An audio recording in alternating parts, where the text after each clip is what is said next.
Philippine sun rose like a blade through the smoke. SEAL Team 9 had been pinned down for 72 hours. Lieutenant Jacob Mason counted ammunition in his head. 14 rounds left, 17 men still breathing, no air support.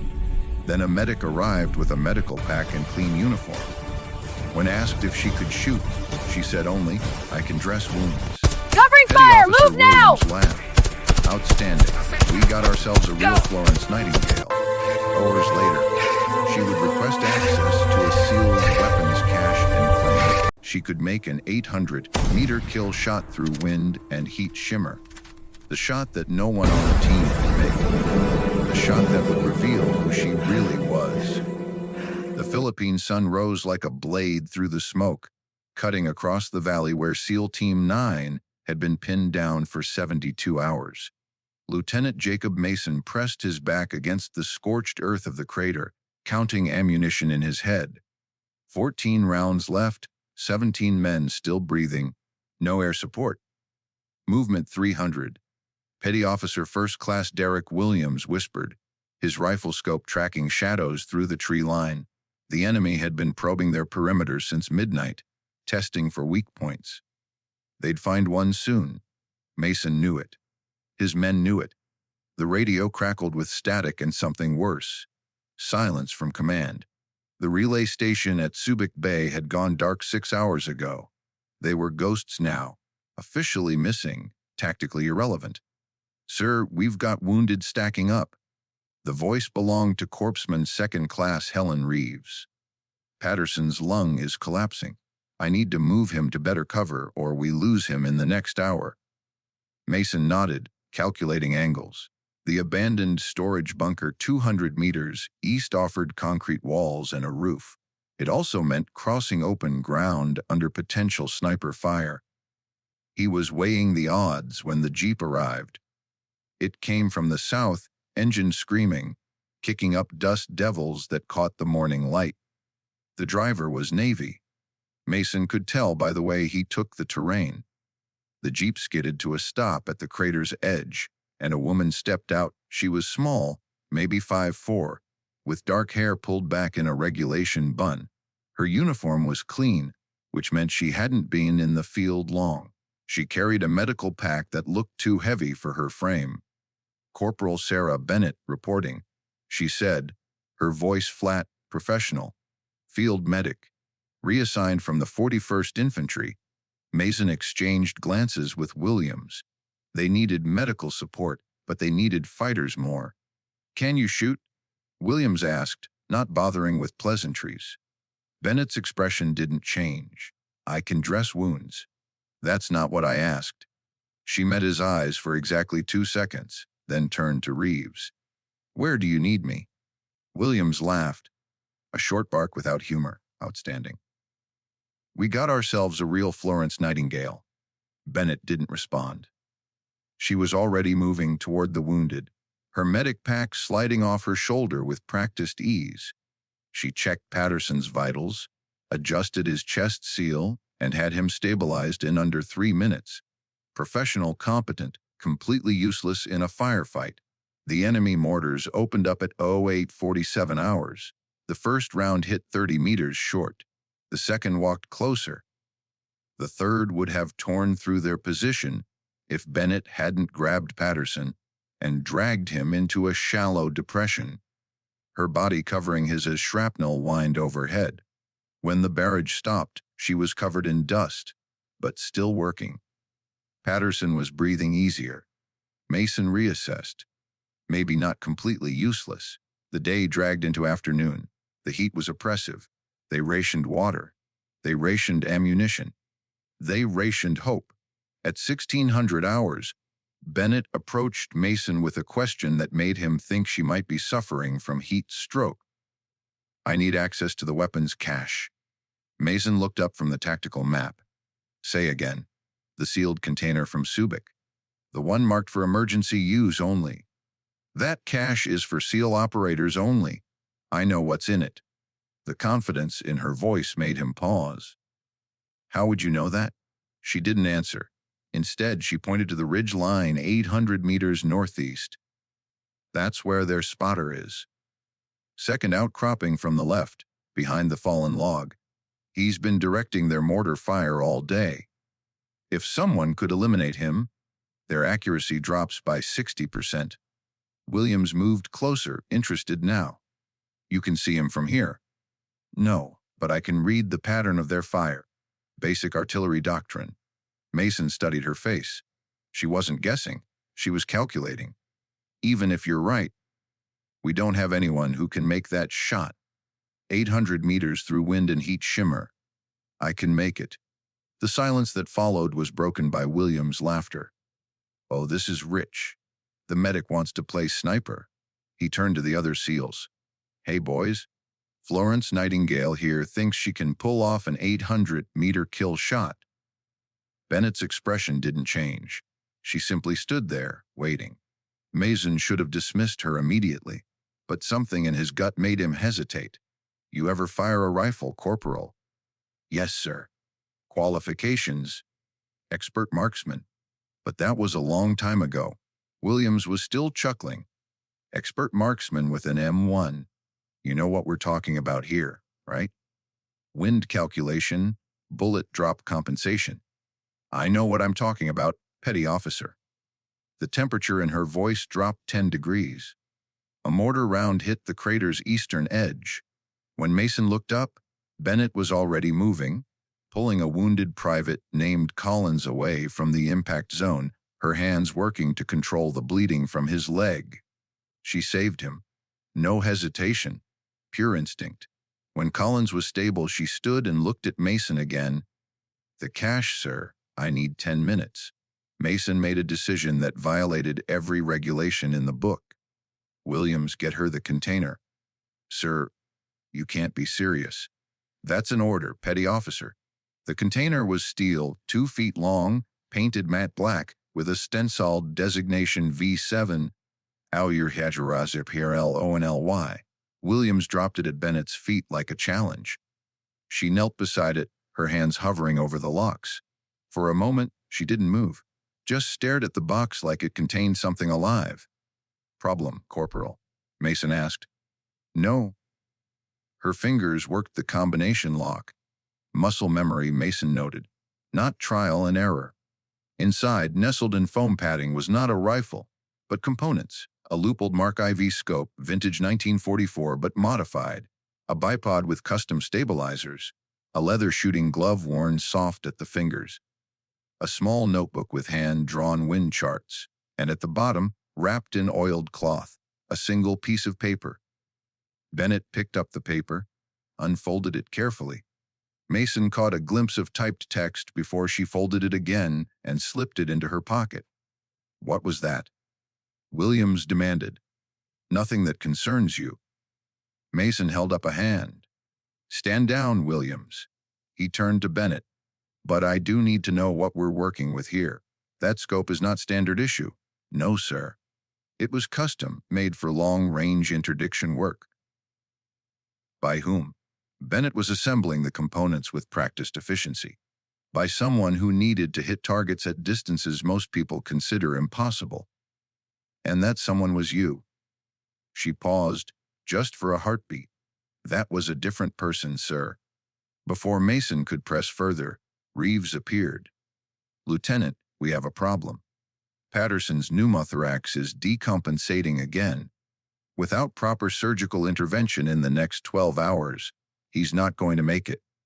Bennett stood, the scope and components packed into a small field bag.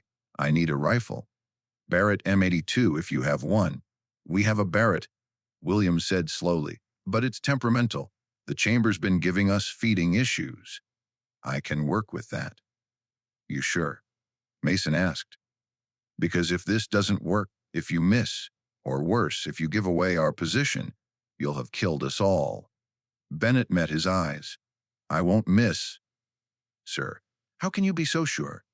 For the first time, something like a smile touched her face. It wasn't pleasant, because I never have. They gave her the Barrett at 1700 hours. Mason watched her inspect the rifle with the kind of attention a watchmaker might give to a delicate mechanism. The feeding issue, she said without looking up. It's the magazine spring. Tension's uneven. When did you last clean it? Williams shifted his weight. We've been a little busy staying alive, Corporal. Hand me your cleaning kit. She spent 15 minutes field, stripping the rifle completely. When she reassembled it, the action moved like silk. Test it, she told Williams. He worked the bolt, chambered a dummy round, extracted it. Smooth as glass. I'll be damned. Bennett slung the rifle across her back. I need a spotter and a clear route to the western ridge. 30 minutes to get into position. After that, no one fires until I take my shot. Mason assigned Williams as her spotter. One more thing, Bennett said. When this is over, that container goes back sealed. No one looks inside it again. No one asks questions. Are we clear? That's not how chain of command works, Corporal. Then we don't have a deal, Lieutenant. They stared at each other across 6 feet of scorched earth. Mason thought about Patterson dying by inches, about the 17 men whose lives depended on decisions he made in the next 60 seconds. Fine. The container stays sealed. But after this is over, you and I are going to have a conversation about what the hell is really going on here. If we're both still alive, sir, I'll look forward to it. Bennett and Williams reached the western ridge at 1745 hours. Mason watched through binoculars as they set up position behind a fallen tree. The sun continued its descent. The enemy mortars had gone quiet. At 1812 hours, Williams' voice crackled over the radio. Tango acquired, 80-27 meters, wind 3 knots northwest. Corporals making final adjustments. Mason relayed to the team, hold fire. Do not engage until the sniper round is away. The valley fell silent. Through the binoculars, Mason saw Bennett settle into position. The rifle barrel didn't move. She was so still she might have been carved from stone. 1 breath, 2, 3. The Barrett's report echoed across the valley like the crack of doom. 27 meters away, on the ridgeline, something changed. The pattern of enemy movement shifted, became confused, disorganized. Williams' voice came through sharp and clear. Target down. 1 shot, 1 kill. Corporals packing up. We're moving. Mason felt something uncoil in his chest. Relief, maybe, or respect. Then the world caught fire. The enemy counterattack came fast and brutal. They'd lost their spotter, but they still had numbers. Mortar rounds walked across the valley floor. Return fire, Mason ordered. Bennett and Williams reached the crater at a dead run, sliding into cover as machine gun fire chewed up the ground behind them. Bennett had the Barrett broken down and stowed in under 10 seconds. Status, Mason demanded. Spotters down. Confirmed kill. Williams hesitated, looking at Bennett with something Mason couldn't quite read. Not contempt anymore. Maybe fear. Sir, you need to hear this. The enemy radio traffic after the shot. They're calling her by name. Well, not a name. A designation.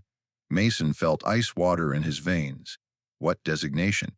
Bennett was already moving, pulling a second rifle from the weapons cache. An M1903 Springfield. They called her Shadow Viper. Williams said quietly. And they're pulling back their forward elements. They think she's back. Mason grabbed Bennett's shoulder, spun her around. Who the hell are you? She looked at him with those flat, professional eyes. Right now, Lieutenant, I'm the only chance these men have of seeing tomorrow. Are you going to let me do my job? Or are you going to waste time with questions that don't matter? They matter if you've compromised this entire operation. I saved your spotter. I gave you breathing room. What I did before I put on this uniform is irrelevant. The hell it is. Mason's voice rose. Shadow Viper was a ghost story, a propaganda campaign by naval intelligence. There was no actual. The Springfield cracked. Bennett didn't even seem to aim. She simply pointed the rifle and fired, and 800 meters away, a figure at the tree line dropped. She worked the bolt, fired again. Another figure fell. Williams said softly, I don't think it was propaganda. Bennett fired 3 more times in rapid succession. Each shot found its mark. The enemy advance faltered, then stopped completely. After the sixth shot, she lowered the rifle and turned to face him. My name is Sarah Bennett. 3 years ago, I was part of an experimental intelligence program called Ghost Protocol. They trained 6 of us for deep penetration reconnaissance and high-value target elimination. They gave us each a designation. Mine was Viper. Her voice remained flat, but something underneath it had cracked. We operated in the Pacific Theater for 18 months. Our job was to destabilize enemy command structures before major offensives. We were effective, very effective. 19 confirmed kills, all high-value targets. She paused, reloading the Springfield with movements so automatic they seemed unconscious. Then we ran an operation on Mindanao. Bad intelligence. What we thought was an enemy command post was actually a civilian refugee shelter. By the time we realized the mistake, she stopped. 43 people. Mostly women and children. Williams whistled low. I wasn't the shooter. Bennett continued. But I was the spotter. I called the shots. I confirmed the targets. It was my intelligence assessment that led to the decision to fire. What happened to the program? Mason asked. Officially, it never existed. They buried the after-action reports, transferred us to different units with different names, and made the whole thing disappear. She met his eyes. I was given a choice: accept a medical discharge for psychological trauma, or request reassignment to a combat support role and never speak about Ghost Protocol again. So you chose to become a medic. I chose to never touch a rifle again. She looked down at the Springfield in her hands. That lasted exactly 3 years, 2 months, and 16 days. The enemy mortars opened up again, closer this time. Bennett handed him the rifle. You want someone else to take over, Lieutenant, because right now your men are dying, and I'm the only person in this valley who can stop it. So either arrest me for war crimes, or let me finish the job. Mason looked at the rifle, at Bennett, at the wounded men behind him. He handed the rifle back. How many rounds do you need? All of them. The next 6 hours blurred together into a nightmare of fire and calculation. Bennett moved through the valley like a ghost, never staying in one position longer than 3 shots. Each time another enemy soldier fell. Each time their advance slowed a little more. Williams stayed with her, calling wind adjustments and spotting targets. Somewhere around the 4th position change, Mason heard him say something that made his blood run cold. Jesus Christ, you're not aiming at center mass. You're targeting communications equipment, radios, officers, anyone who looks like they're giving orders. Wes, that's psychological warfare. You're not trying to kill them all. You're trying to make them too scared to move. Bennett didn't respond. She was already sighting on her next target. By 2200 hours, the enemy had stopped advancing. They'd gone to ground, unwilling to expose themselves. At 23:15 hours, Bennett appeared at the command crater, looking exhausted. Her face was streaked with dirt and sweat, and her hands trembled slightly as she set down the rifle. How many? Mason asked. 17 confirmed. Maybe 3 more wounded. Williams appeared behind her, looking shaken. Sir, I've been counting sectors. She's covered a 90-degree arc. Every time they try to triangulate her position, she's already moved. Not impossible, Bennett said quietly. Just very, very difficult. And it's about to get harder. She unfolded a tactical map marked with positions in grease pencil. They're bringing up reinforcements. I can hear the trucks. Best estimate 50 to 60 additional troops, plus at least 1 heavy machine gun. They'll be in position by 300 hours. Mason studied the map. Can you hold them? No. I can slow them, but I can't stop them. Not without air support. She traced a line with her finger. But there's an alternative. If I can get to this ridge here, I'll have overlook on their main supply route, 1 shot on the right target, and we might be able to trigger a withdrawal. 1 shot on what? Target. Their commanding officer. He'll be in the lead vehicle. If he goes down, the rest will lose cohesion. Maybe long enough for air support to arrive. Williams shook his head. That's a 1,000-meter shot. At night. Moving target. I can make it. How can you be sure? She didn't answer. Instead, she pulled out the piece of paper from the container and handed it to Mason. It was a discharge document dated 3 years ago, signed by a naval intelligence officer whose name had been redacted. At the bottom, in handwritten script, subject demonstrated exceptional capability but insufficient psychological resilience for continued operations. Recommend honorable discharge and psychiatric intervention. Assessment. Service member is no longer capable of taking human life without severe trauma response. Mason read it twice. This says you're psychologically unfit for combat. That assessment was correct. Bennett's voice was barely above a whisper. For 3 years, I haven't been able to sleep without seeing their faces. The people I killed at Mindanao. Every time I closed my eyes, I saw that shelter, heard the screams. She took the document back, folded it carefully. But tonight, I realized something. I can't change what happened. I can't bring those people back. But I can use what I learned, what they trained me to do, to save the people right here, right now. She gestured to the wounded behind them. They didn't sign up to die in a forgotten valley because of bad intelligence and worse luck. Mason felt something shift in his understanding of the woman standing in front of him. How much ammunition do you need? 4 rounds, 1 to confirm range, 3 to ensure the kill. You'll have it. Williams, get her everything she needs. I want her in position by Yo 200 lot. Bennett nodded, started to turn away, then paused. Lieutenant, if I don't come back. You'll come back. If I don't, tell them the truth. All of it. Let them know Shadow Viper was real, and she died trying to fix the mistakes she made. I'll tell them you saved 17 men who had no business surviving this nightmare. She smiled, and for the first time since arriving, it looked genuine. That works too. Bennett reached the eastern ridge at 01:47 hours. Williams had wanted to go with her, but she'd refused. This one I do alone, she'd said. Mason watched through binoculars as she set up position.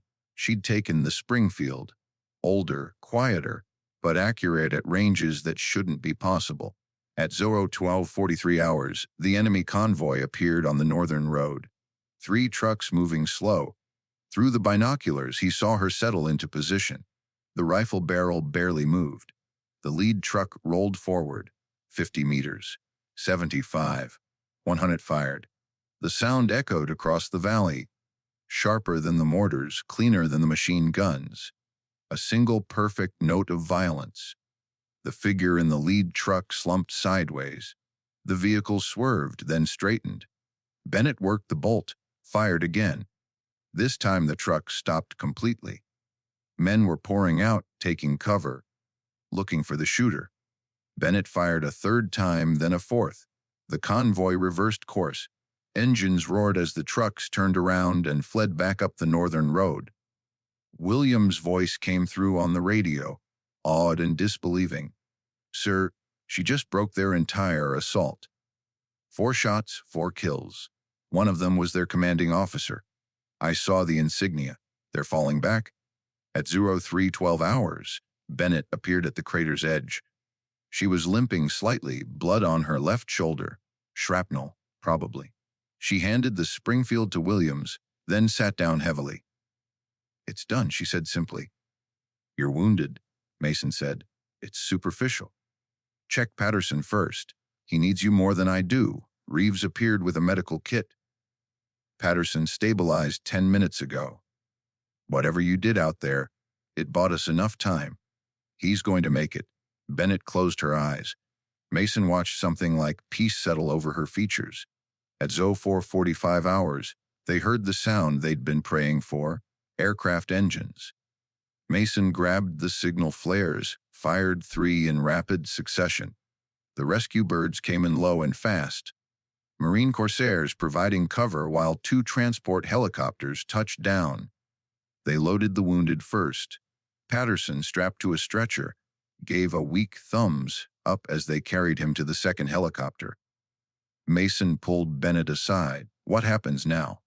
Now I go back to being a medic. She gestured to the valley. The rifles, the bodies. This was an emergency. Temporary. I did what needed to be done, but I don't ever want to do it again. The Navy's going to want a full debrief. When they hear what happened here, they're going to want to reactivate the program. Use you again. Let them want. I'm done, Lieutenant. 3 years ago, I made a promise to myself. I broke it tonight to save your men, but I'm not breaking it again. Mason studied her face. What if I put in my report that you were just a field medic? That the long-range shooting was done by a SEAL whose name I'm not at liberty to disclose? You'd lie in an official report. I'd protect one of my people. As far as I'm concerned, Corporal, you were part of this team from the moment you pulled Patterson out of that mortar blast. What happened before doesn't matter. Bennett looked at him for a long moment. Thank you. Don't thank me. Me something. What? If you ever decide to pick up a rifle again, if the world gets dark enough that you think you need to, you call me first. No more operating alone. No more ghost protocol. You understand? She nodded slowly. Understood, Lieutenant. They boarded the helicopter. As it lifted off, Mason looked back at the valley where they'd nearly died. Somewhere down there, in the mud and smoke and spent brass, was the ghost of Shadow Viper. But the woman sitting across from him, exhausted and wounded but alive, was just Sarah Bennett, field medic, expert marksman, someone who'd made terrible mistakes and spent every day since trying to atone for them. As far as Mason was concerned, that was enough.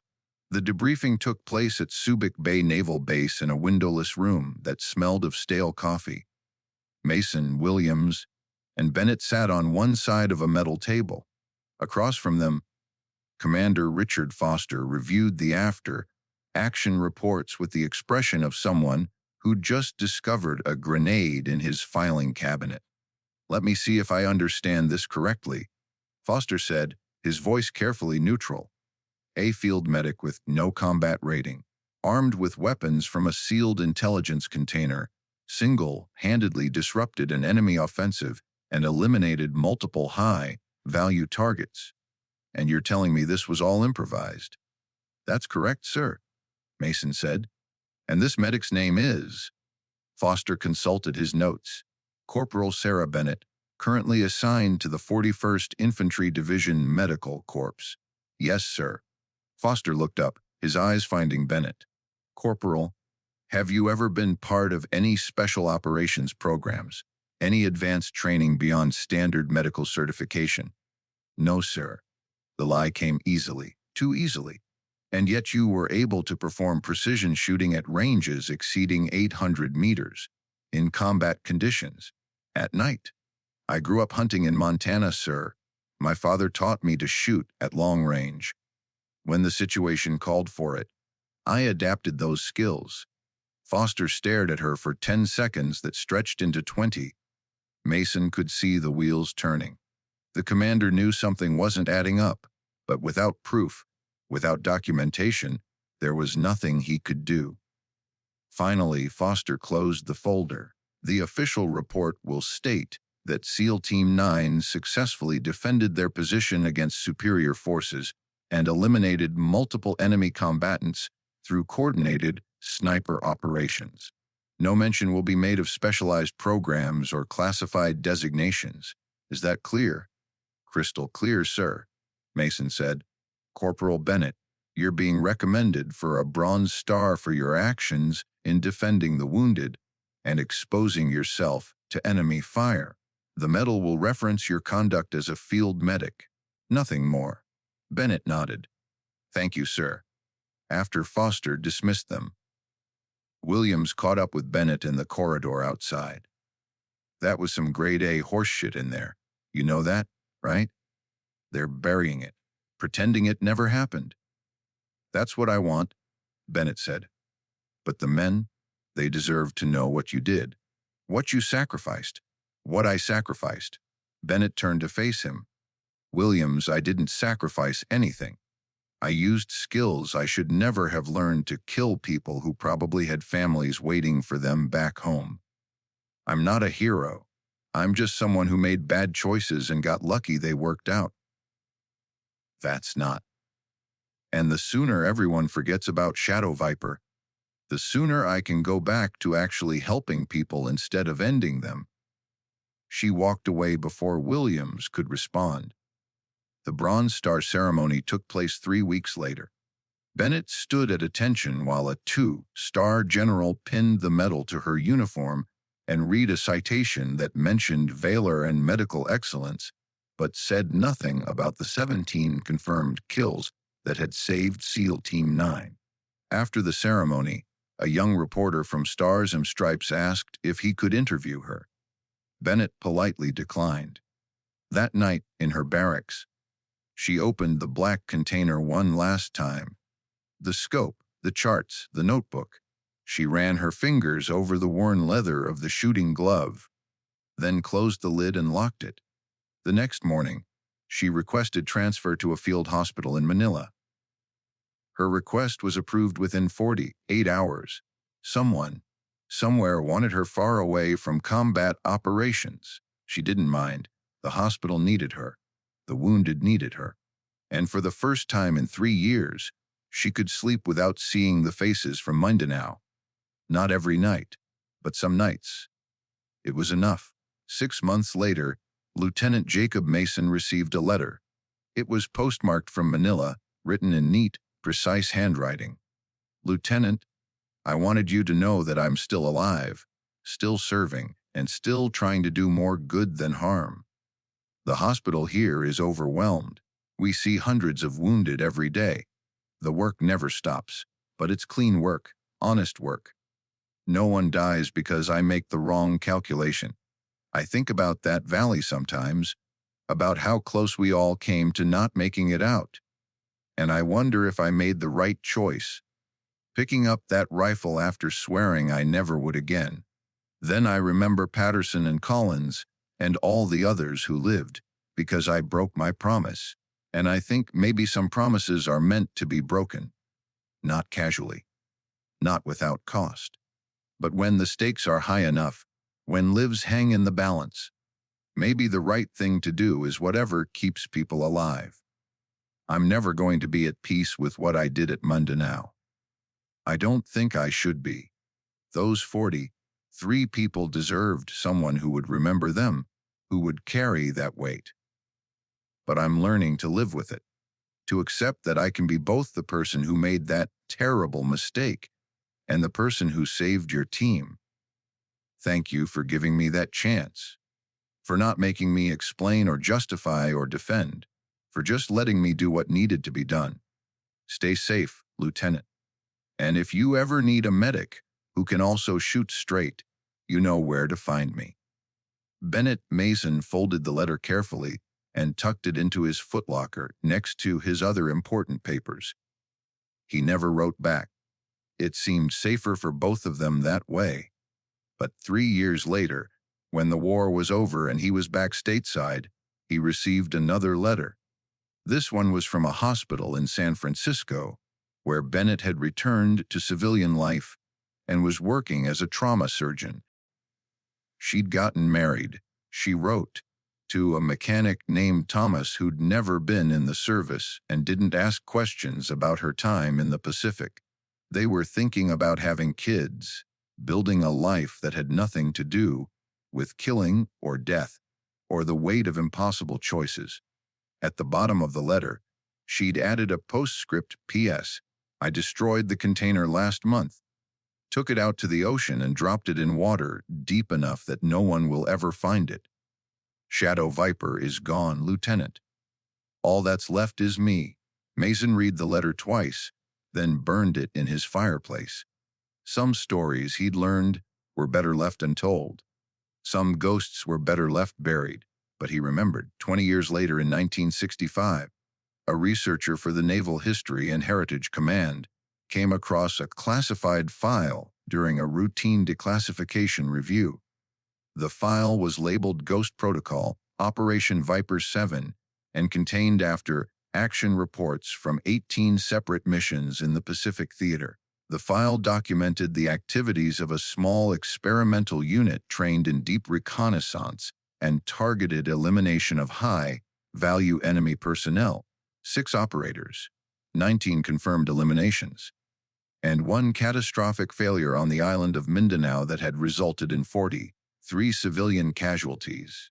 The file recommended that all records of Ghost Protocol be destroyed and that the operators be reassigned with new identities.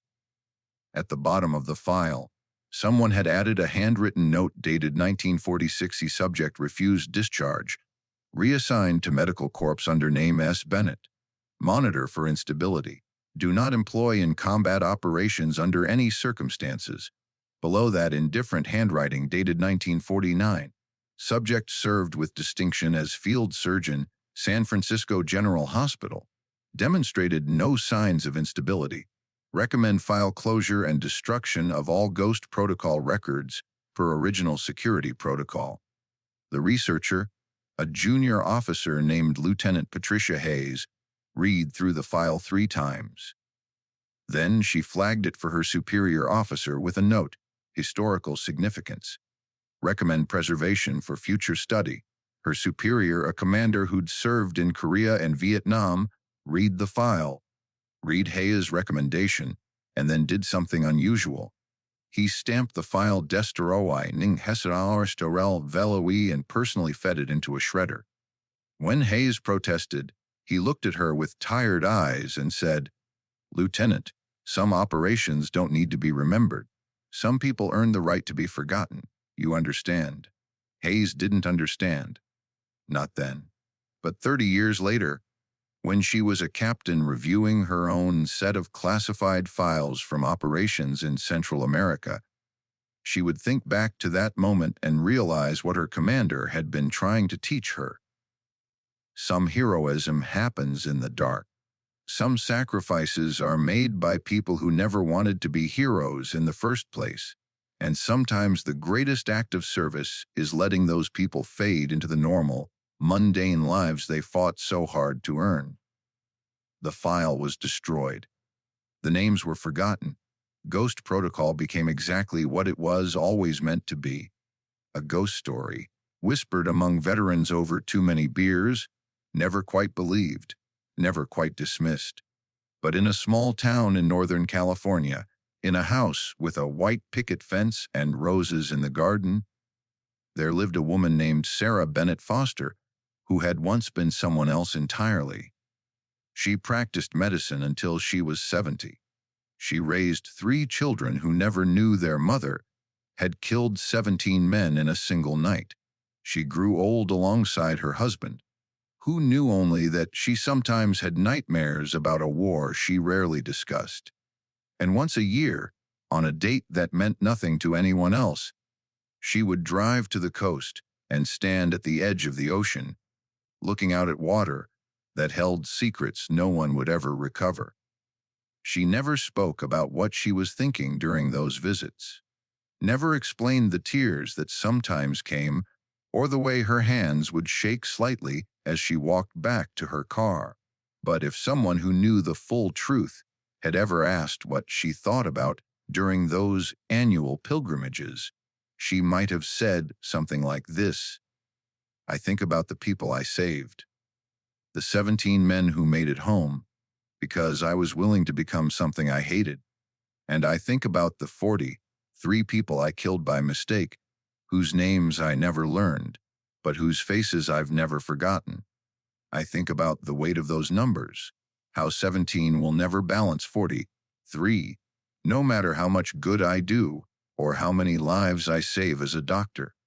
And I think about the fact that I'm still here, still breathing, still getting to live a normal life, when so many people, both the ones I saved and the ones I killed, never got that chance. I don't know if what I did was right. I don't know if there's a cosmic balance sheet somewhere that says I'm in the black or the red. I just know that I did what I believed was necessary in the moment. And I've spent every day since trying to be worthy of the second chance that gave me. That's all any of us can do, really. Try to be worthy. She never actually said those words to anyone, but she thought them every year, standing at the ocean's edge, remembering. In 2003, a military historian named Dr. James Thornton was researching sniper operations in the Pacific Theater. He came across a reference in a footnote of a declassified OSS document that mentioned something called Ghost Protocol and an operator designated Shadow Viper. He spent 2 years trying to find more information. Every lead went nowhere. Every file was either destroyed, missing, or redacted beyond usefulness. Finally, he managed to track down a retired SEAL officer named Jacob Mason, who was 91 years old and living in a nursing home in Virginia. Thornton asked Mason if he'd ever heard of Shadow Viper. Mason looked at him for a long moment, then smiled. "Son, I'm 91 years old. My memory isn't what it used to be. I remember fighting in the Philippines. I remember losing good men and barely making it out alive. But Shadow Viper?" He shook his head. "Sounds like something someone made up to sell war bonds." Thornton pressed. He had the footnote. He had references. Surely Mason remembered something. "I remember this," Mason said finally. "I remember that wars are fought by real people who make impossible choices in impossible situations. And I remember that the best of them, the real heroes, they don't want books written about them. They just want to go home and forget. But history, Mason interrupted gently, doesn't need to know everything. Some stories are complete without all the details. You understand?" Thornton didn't understand. He left frustrated, convinced that Mason was hiding something. 6 months later, Mason died peacefully in his sleep.